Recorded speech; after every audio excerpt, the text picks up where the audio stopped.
Personally, I don't see much of a difference between environmental activism and good farming activism. You know what I mean? The two are vitally connected, as is everything. We're all part of the great web here. You know, the natural order of things is going to depend on this sort of cross-issue collaborative work. Hello, folks. Welcome to episode 4 of season 2 of the You Can't Eat Money podcast. This episode is a really special one and pairs nicely with our last episode with Chef Dan Barber. We're talking with Ben Aguilar, Director of Operations at the Berry Center. If you aren't familiar with the Berry Center, it was started by Mary Berry, the daughter of the great Wendell Berry, one of America's greatest writers whose work is one of the primary sources of influence for this season of the podcast.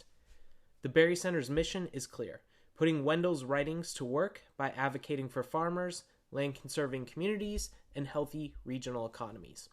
We cover all these topics and more with Ben. Hopefully you'll come away a more informed eater and with an interest in getting to know your local farmer. You could say Wendell is on my Mount Rushmore of environmental writers, alongside people like Terry Tempest Williams, Michael Pollan, James Rebanks, and Aldo Leopold.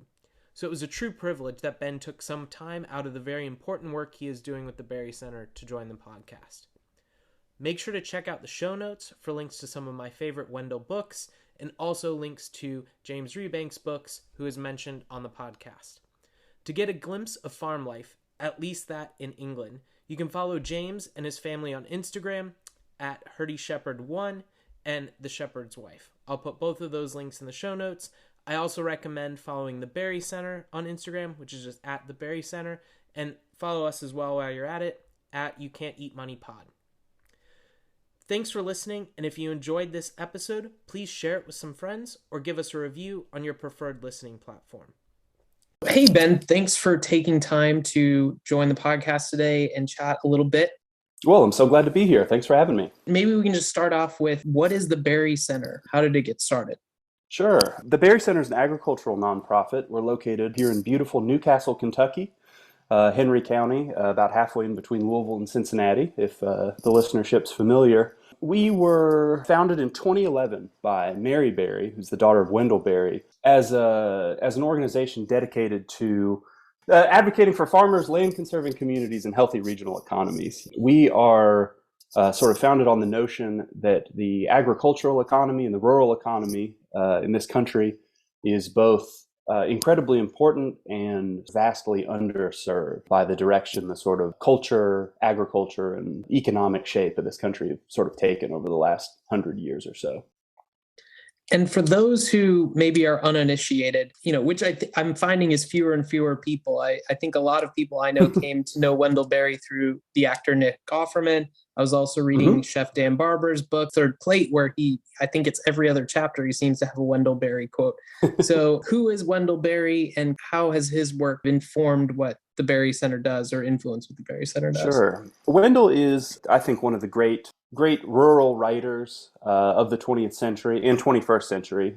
He's still writing at a pretty furious pace. But alongside people like Aldo Leopold, Bell Hooks, and specifically in terms of Kentuckians, Bell Hooks and Ed McClanahan, Gurney Norman, he's a writer and a farmer who has, for his entire career, been very adept at identifying the things that are going away in rural places. He was born and raised here. I believe he's the 8th generation of his family, born and raised here in Henry County, and grew up in a farming environment and economy that was very different from the one that we have today. But as I'm sure we'll talk about later on, the shape of agriculture here is very different than it is in a lot of other places in this country. And he's very adeptly tracked and identified what it is that is sort of afflicting rural places in this country. One of his first big publications was a book called The Unsettling of America, which I highly recommend everyone go out and pick up a copy of. But it's sort of a book-length essay on industrialism and the collapse of rural places. In addition to that, he's also a much lauded fiction writer, essayist, poet, and is just one of the great voices in rural culture in the United States. So when you talk about agriculture looking different in Kentucky in these sort of rural spaces, I think I was watching a video with Mary where she talked about this vision of the small farmer that, sort of self-sufficient, and then there's the big industrialized agriculture. Like, what is that sort of middle shape? What does that middle look like in terms of agriculture in the rural places? Today, more or less, there are sort of two extant types of agriculture in the United States. You have what has become the dominant form, which is a sort of large scale industrial agriculture. You can think here of not just giant grain operations in the Midwest, giant dairy operations up in the north, the massive tree fruit orchards, vegetable operations out west, but also large scale livestock operations as well. This is where most of the money is. This is where a lot of government subsidy goes. This is the main shape of things. The problem with an industrial agriculture is that it favors money over people. We've essentially replaced the older style of small and medium scale farming with these massive industrial operations. So that's sort of the dominant form of agriculture in the country today. The other thing that we have left is a sort of very small scale entrepreneurial farming, which is terrific. A lot of people doing a lot of really good work, conserving land, committed to their communities. It's a good thing. The problem is it's more work than people should have to take on. Essentially, if you're an entrepreneurial farmer, you are not only raising the crop, conserving the land, doing the good work on the farm, you're also expected to be bookkeeper and marketer and salesperson and distributor. And we've lost a lot of the infrastructure that supported a kind of farming in the middle, which was the dominant mode of agriculture until basically the Second World War in this country, which helped support a rural economy that was a lot more thriving than what we have today. And a big reason for that is that it distributed wealth more equitably to the people doing the work. Whereas today we concentrate wealth into the hands of fewer and fewer people. And because of that, we start to lose things like local farm supplies, local hardware stores, local businesses. The economy becomes very top heavy. And because of that, we're losing people in rural places as well. That's super interesting. And so do you think in terms of, you talked about industrial agriculture favoring money over people, and that these subsidies are really making the rich richer and disadvantaging those in the middle? When I think about a lot of folks I've met and even my own shopping habit, love the farmers market, loving going and connecting with farmers. But it doesn't sound, based on what you're talking about, everything that these farmers have to do, and not just be farmers, but be marketers, be bookkeepers. In many ways, they become scientists in terms of understanding the soil and how to properly balance and manage that, because the soil is really what's supporting the crops. Where do you think that disconnect happens in terms of people, loving the farmers market, loving sort of the Whole Foods style grocery stores, but also still not really challenging in terms of where subsidies are going in the agricultural industry? Well, a big part of that, in terms of subsidies in particular, you're looking at issues of regulatory capture. You're looking at a very dominant industrial economy that serves itself, taking over a lot of the mechanisms by which we could distribute money and time and effort more fairly. For consumers, on the consumer end, it's a quandary for all of us, right? I would love to be able to, having a lot of friends out here who farm and farm very well, I would love to spend more of my food dollars with them. But because of the difficulties in operating at such a small scale, it can be very difficult for the consumer then to be able to take full advantage of that. If you're operating a small family farm, say you're on around here, a good sized family farm, 150 acres, you've got some livestock, you've got a market garden. Seasonally speaking, you can produce a lot of food, but it's going to be concentrated in certain times of the year, right? Whereas historically, there would have been, again, that infrastructure that I talked about to kind of collate produce from smaller and mid-sized operations, get them packaged, get them canned in many cases, and stored, and then you're able to purchase those year round. That's just one aspect of it. So in many ways, from an economics perspective, customers go where the friction is lower, so to speak. It's a lot easier if you can just go to in our case, Kroger's, one of the big grocery chains around here, or a Walmart or something like that. And you just have to go to the one place and you can get pretty much everything you need without having a local alternative or without having a means by which to more carefully spend your food dollar. Let's put it that way. That's a big problem that we have in this country with that sort of missing middle of farming. It's very difficult to depend on a small and shrinking number of small farms when the need is sort of ever growing. And the opposition in this case, the industrial economy, is not just willing, but also much more able, because of how they're capitalized, to take advantage of all these, let's call them more niche markets. We've seen over the last 20 years the growth of massive scale organic operations out west. That's just one example. But industry will take advantage of those opportunities where they can. They'll take advantage of the language. They'll take advantage of the desire of a customer for something better. Do they actually meet that need? You can decide for yourself. I would argue probably not. But that's definitely one reason why we work on this sort of mid-scale agriculture, to be able to shore up an economy that can better support real competition to the industrial economy.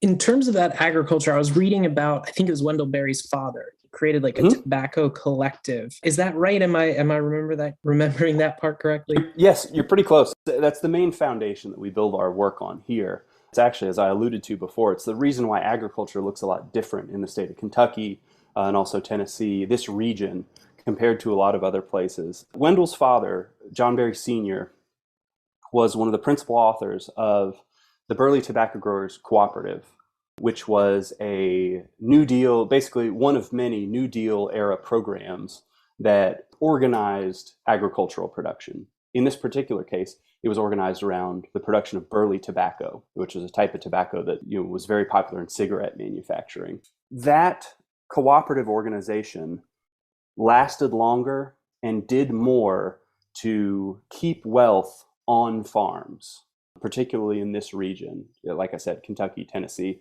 It's basically an 8-state ring focused around where we are now. But that style of tobacco production was very lucrative and very labor intensive. And those two things actually have quite a bit to interplay with one another.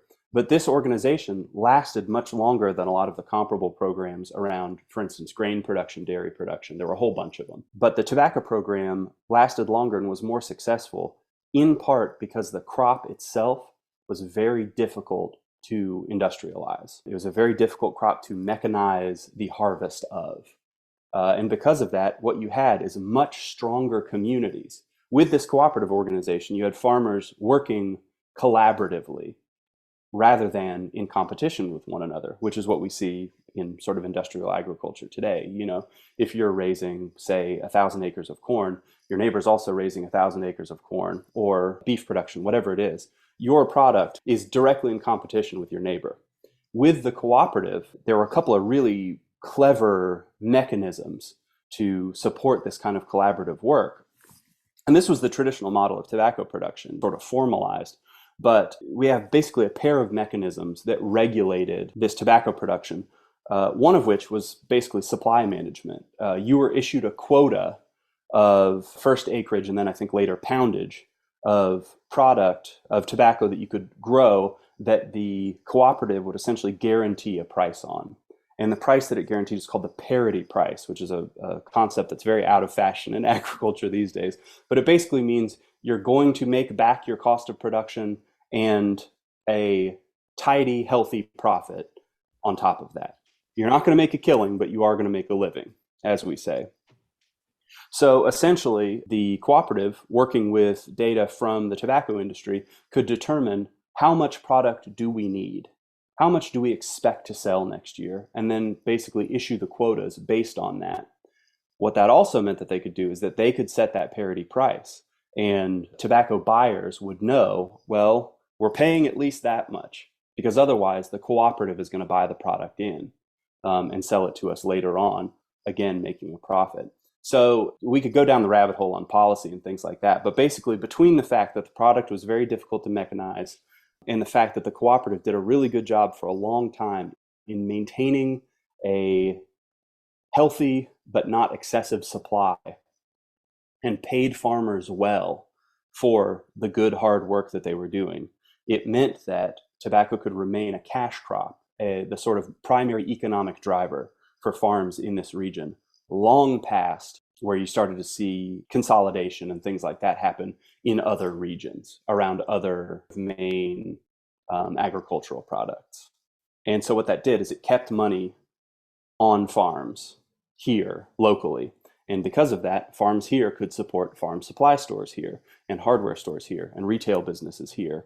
The last good numbers I have on this are from, I think, around the year 2000. The average tobacco dollar would, at kind of the high point of the program, turn over in the community about 7 times. And if you look at combined economic effect, in this county, with about 15,000 people here, you're looking at something like, it was like a $14 to $20 million economic effect. Wow. Every single year. And that disappeared basically overnight with the tobacco buyout in the early 2000s. You could spend a whole podcast just talking about the history of tobacco. It's also difficult because to be able to go to people today and say, hey, we have this functional framework for agricultural production, but it's based on the model of tobacco. Most people hear tobacco and shut down entirely. For good reason. It's killed a lot of people. That industry was not a good actor in the history of not just American public health, but also American economics, American agricultural production and policy. They were not good to the people of the United States or anywhere else. So it's difficult to kind of square that circle, but we've been putting that model into practice around beef production. Our home place meat, one of our main program areas here, we've been putting that framework around, one of the main extant viable agricultural products of this region now, and it's working splendidly. The value is in the shape of the program, not the produce of it, if that makes sense. Yeah, it makes total sense. Yeah, no reason to throw the baby out with the bathwater if the framework Absolutely. works in that situation. So to connect a couple of the dots here, thinking about what you mentioned with the connections in these rural communities. So, as different businesses leave, there's less jobs supporting the entire community that come up around those farms. I've seen a lot of stats on sort of the reduction in young people taking over being unwilling to take over family farms. So it seems to me like this sort of model and maybe, using the home place meat example as that, like, is that a way with something like parity pricing to be able to get more young farmers into agriculture in the United States and make sure it's viable for the future? Oh, absolutely. There are sound economic reasons for everything that's happening. I used to say there are good economic reasons, but they're not good. They're bad economic reasons. There are sound economic reasons for just about everything. And in the case of young people not wanting to take over farm operations, in many cases, the work is really difficult and the pay is really low. There are a lot of places in this country now where, as often as not, you can spend your whole year raising thousands of acres of corn or soybeans or whatever, and you get to the end of the year and it just turns out that the commodity price doesn't support your cost of production. You lose money on a whole year's work. It's sort of a crapshoot, and young people don't want to take on that risk. They've watched their parents or grandparents get ground into the dirt by a farm economy that does not care about farmers, that does not care about the people on the land or the land itself. On the other hand, there are a lot of young people who want to get into farming and maybe want to try something a little different than what they were maybe acculturated into, maybe the things that they grew up doing. Well, that can also be very difficult, both with resistance from, sort of the previous generation on the farm, but also when you're going it alone, it's very difficult to establish new markets. It's very difficult to come into an operation that has historically done one thing one way and try and turn it on a dime, especially when you've got to make the farm payment. Land prices are at, record highs right now. And especially when customers are sort of resistant to maybe price increases, maybe, challenges with availability, production varying wildly with the weather conditions, things like that. It's tough. It's really difficult to get a hold of. So anything that could smooth out the pain points, if you will, of getting into agriculture is going to be a good thing, period.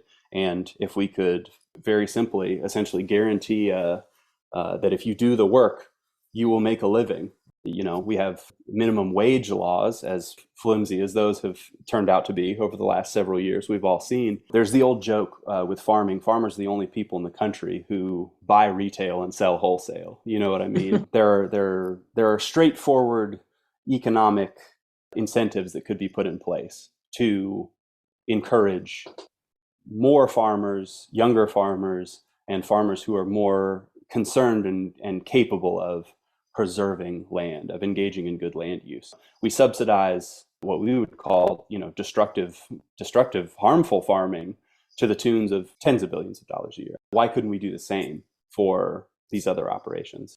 With these practices around land use, is the Berry Center doing anything around environmentally responsible farming practices and supporting and educating farmers who are more inclined to think about those sort of things as part of their getting started in the industry? Absolutely. I mean, that's a big part of the beef program of Our Home Place Meat. Really, it's a land use program sort of wrapped up in the trappings of beef production. We're very lucky. In this part of the country, we have, among the best livestock practices in the country and in the industrialized world in terms of keeping soil where it should be. We have rolling hills that are poorly suited to major row crop production, which is a huge, driver of erosion. We also have very well-watered, very nutritious pasture here. So we can do livestock very, very well. And so in terms of the land use side of things, essentially what we're doing is and most of our farmers are, younger than average because this is a new thing. And in general, younger farmers, less established maybe, are more willing to experiment a little bit. In our case, the idea is that it's an experiment that has no downside for the farmer. But what we do is we essentially at the top of the year issue a contract with all of our farmers and they tag a certain number of livestock for us. With that, we know what their herd size is, what kind of acreage they're on, what sort of production they can support healthily. And the program is designed around improvement of what are frankly already very good practices. One of the main problems with the American beef industry is that we raise, for instance, very good calves here in Kentucky on pasture, eating grass, occasional, grain supplement for feed and things like that, depending on the time of year. But we raise these very good calves and then ship them out west to be fattened up in a feedlot on corn, which is shipped in from a whole nother part of the country. So not only then are we losing the product of those good practices here, we don't even get to keep any of the value created. That's a big part of the beef program, is not just keeping that money on farms, but also enabling them through collaborative work, through sharing of resources, through just taking the marketing and distribution angle off of individual producers. It lets them focus on farming well. That's a quote of Mary's that we deploy all the time that I think is also derived from Wendell. Farmers have to be able to afford to farm well. The tighter those margins get, the more attractive, the more destructive processes get. You know what I mean? At a certain point, if your profit margin is too small, you have to do something else. It's literally change or sell out. And so for a lot of people, that means taking on grain leases, taking on a huge amount of debt to get a hold of equipment to work the land in a different way than what they've been doing traditionally. And we think that a livestock-centric farming is better for the land and better for the people on it in this place than the alternative. Place and community has come up a few times, and I was watching a documentary a couple of years ago on Chef Rene Redzepi, and he really popularized this idea of know that you're eating in a certain time and place. So you're eating in this country, this type of food from this season of the year, and like Noma's menu is completely seasonal. Obviously, world's best restaurant, amazing chef. And sort of celebrated for this idea of place and time. And yet, when I look at our own food systems, both in the U.S. and where I'm living now in England, like farmers aren't celebrated that same way. Like I think probably the closest equivalent in England is a guy named James Rebanks, a dear friend of ours. He's another one that I found through Nick Offerman. But most of these farmers are not really recognized, even though they are kind of the origin. A lot of these ethos of sort of eating with place and time and eating as sort of a communal act in a lot of ways.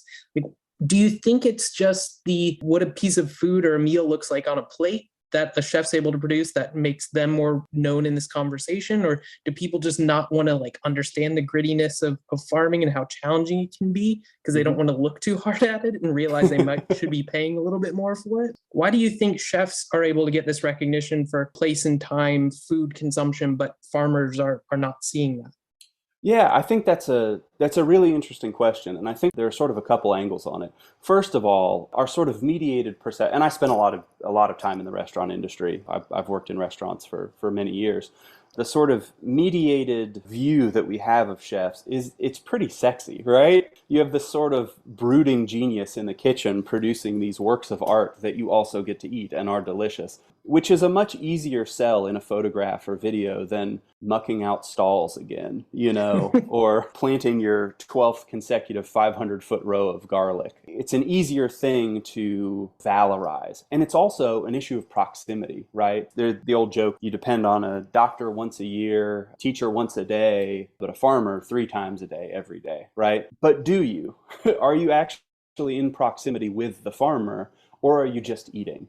And that's been a great victory that the sort of industrial, especially like processed food industry, has been able to win for themselves is the separation of farming and food. There's also the issue of proximity, like literal physical geographic proximity. If you live, for instance, in the center of London or in Louisville, Kentucky, and have done for your whole life, and your parents lived there their whole lives, how much time have you spent on a farm? A lot of people in this region have, very fond memories of their grandparents' farm or something like that. But as an adult, have you been out there?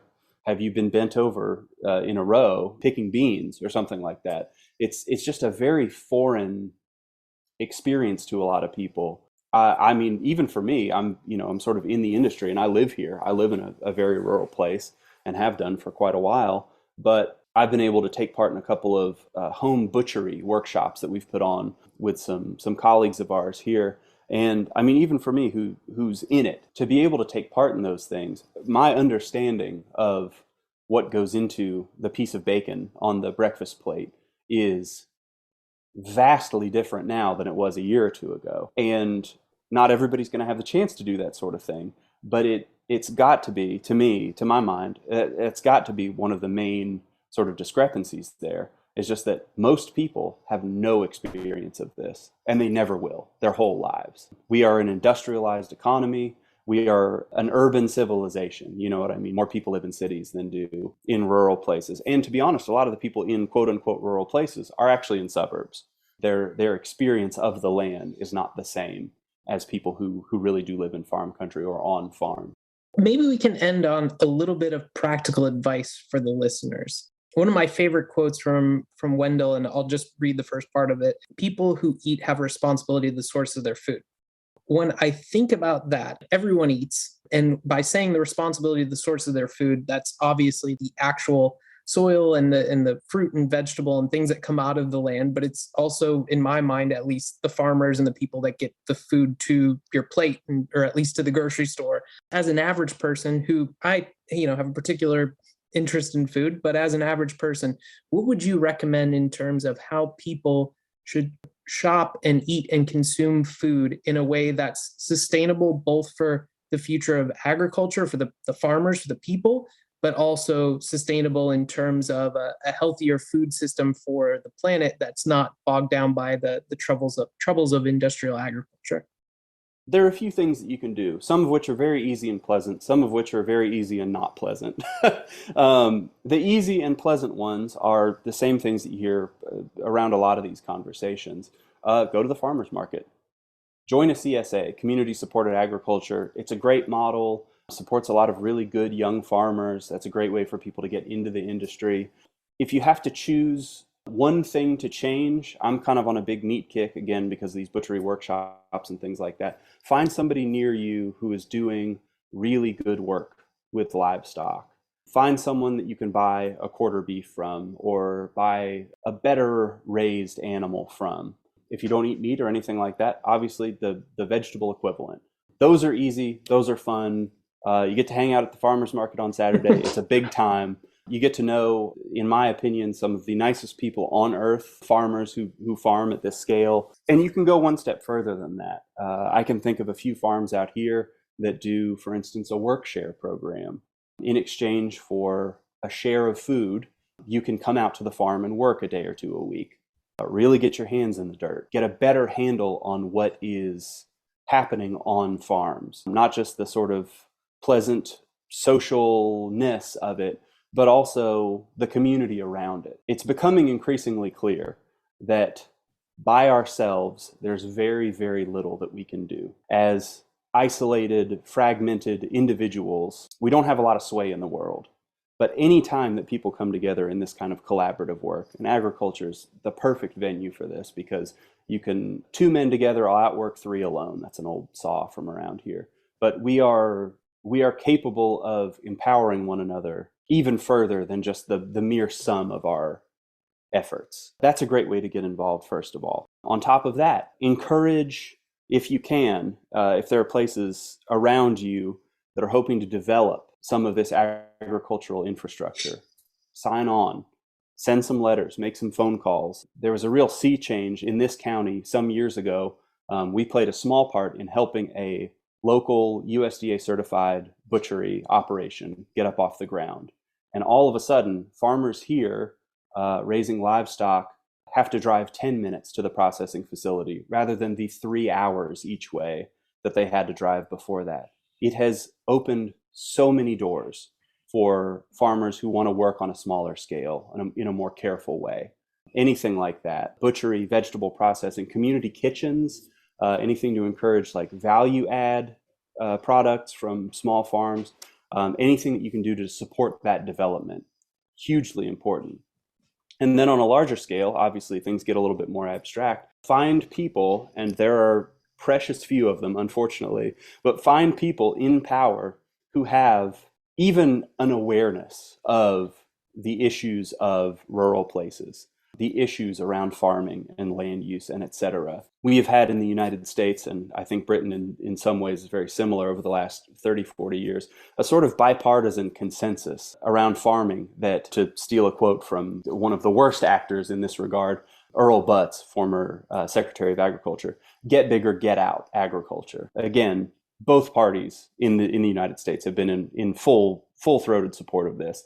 If you can find somebody in your region who is willing to go against that, who's willing to buck that trend, who's willing to hear out not just the advantages, but the necessities of better land use, better agricultural practices in this country or whatever country you happen to be in, support them. Do what you can to keep them on that path, whether by carrot or stick. I think that's important too. It will be a lot easier to do that if you have friends doing it with you. So again, that community, that collaborative effort is going to be just key to affecting any sort of change. The more I talk to people, whether it be about food systems or environmental activism, it always comes back to this idea of community. Like, can you find like-minded people, or at least well-intentioned people, to sort of come together and I think that's together? An important distinction that you make there. Well-intentioned. Personally, I don't see much of a difference between environmental activism and good farming activism. You know what I mean? The two are vitally connected, as is everything. We're all part of the great web here. You know, the natural order of things is going to depend on this sort of cross-issue collaborative work. You've given us a ton of your time, Ben, but I'll just ask you sort of one more question that we can end on here, because it was one that really inspired me when I learned about Wendell Berry. He talked about we must learn to spend our money with our friends and not with our enemies. What does that mean for sort of the future of agriculture and how we pursue our food systems? That's a terrific quote, and it's from a terrific essay by Wendell called In Distrust of Movements. You know, he has a long history of activism, not just towards better farming, better land use, but also environmental causes, things like that. I think that quote is really important, really telling. It's also, I would add the next sentence as well. So he says, we must learn to spend our money with our friends and not with our enemies. But to do this, it is necessary to renew local economies and revive the domestic arts. And I think being able to focus on both of those is really important. We know with the access that we have today to the 24-hour news cycle, to endless writing and audio and video about the practices and the concerns of, let's say, sort of the dominant economy. We know we're headed in the wrong direction. Everybody knows we're headed in the wrong direction. But our ability to affect that direction is, as I was saying earlier, extremely limited as an individual. As an atomized society, we're not going to get much done. Wendell spends a lot of time stressing, as he does in this quote, but to do this, it's necessary to renew local economies. The importance of a local economy is that it ties a group of people together. What benefits the local economy benefits the people within the local economy. You know what I mean? This isn't a matter of, it's very easy to show that the United States has a higher gross domestic product maybe than it did last year. The numbers are going up, but has that helped us? An example I use all the time is we're probably population-wise in this county, we're up a little bit over the last few years and we're trending upward, but I would challenge anyone to find me a town in this region that's doing better today than it was 50 years ago in terms of the health of that local economy, in terms of the health of the people, the physical health of the people living in this place and in every place.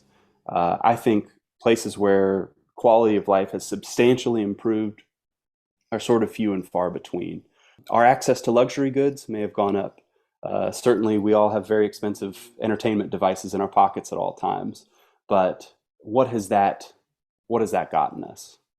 And is there a better example waiting just a few years in the past that we can look at and take the best things from and use it to sort of shape, again, collaboratively, a better, more hopeful future than the one that we've got in front of us right now?